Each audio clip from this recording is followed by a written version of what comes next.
بسم اللہ الرحمن الرحیم۔ السلام علیکم معزز ناظرین، آج ہم آپ کے ساتھ ایک بہت ہی دلچسپ واقعہ، ایک قیدی پرندے کی سبق آموز کہانی شیئر کرنے جا رہے ہیں۔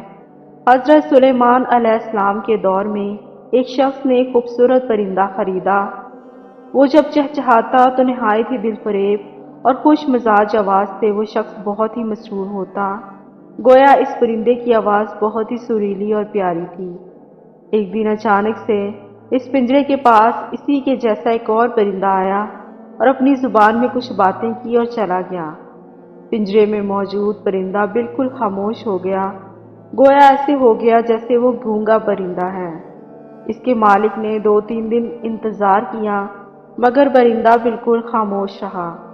وہ شخص حضرت سلیمان علیہ السلام کی بارگاہ میں اس پرندے کو پنجرے سمیت لے آیا اور شکایت کی، یہ بہت مہنگا پرندہ خریدا تھا، اس کی آواز مجھے بہت مسرور کرتی تھی، مگر اب نہ جانے کیا ہوا کہ بولتا ہی نہیں۔ حضرت سلیمان علیہ السلام جو کہ جانوروں، چرند پرند سب کی بولیاں جانتے تھے، نے اس پرندے سے پوچھا، کیا وجہ ہے تم خاموش ہو گئے ہو؟ وہ پرندہ عرض کرنے لگا کہ اے اللہ کے برحق نبی، یہ شخص سمجھتا ہے کہ میں خوش ہو کر چہچہاتا ہوں، مگر حقیقت یہ ہے کہ میں دیگر آزاد پرندوں کو دیکھ کر روتا ہوں کہ اے کاش میں بھی آزاد ہوتا تو کتنا اچھا ہوتا، مگر یہ میری زبان نہیں سمجھتا، بلکہ یہ خیال کرتا ہے جیسے میں بہت خوشی سے گنگنا رہا ہوں۔ پھر ایک دن میرا ایک ہم جنس میرے پاس آیا اور کہا کہ یہ شخص تیری زبان نہیں سمجھتا، بلکہ تو بہت سریلی آواز کے ساتھ خوشی خوشی چہچہا رہا ہے۔ اگر تم اس کی قید سے آزاد ہونا چاہتے ہو تو رونا چھوڑ دو، بولنا فریاد کرنا بھی چھوڑ دو کہ اس پر تمہارے الفاظ اثر ہی نہیں کرتے، کیونکہ یہ تمہارے درد کو نہیں سمجھ سکتا۔ بس پھر کیا تھا، میں تب سے خاموش ہو کر صبر کر رہا ہوں۔ حضرت سلیمان علیہ السلام نے اس شخص سے کہا کہ پنجرہ کھول دو اور اس کو آزاد کر دو، کیونکہ اب یہ پنجرے میں کبھی نہیں بولے گا۔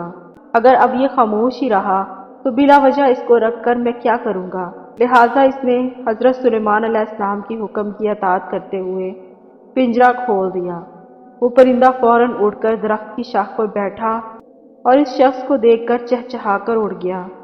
اس شخص نے حضرت سلیمان علیہ السلام سے عرض کی کہ یہ کیا کہہ کر گیا ہے؟ آپ علیہ السلام نے فرمایا کہ اس نے کہا ہے، اگر تو بھی اپنے غموں اور مصائب سے آزاد ہونا چاہتا ہے تو خاموش ہو جا اور صبر کر، کسی سے کوئی شکایت نہ کر، تو تجھے بھی ایک دن سارے غموں سے نجات مل جائے گی۔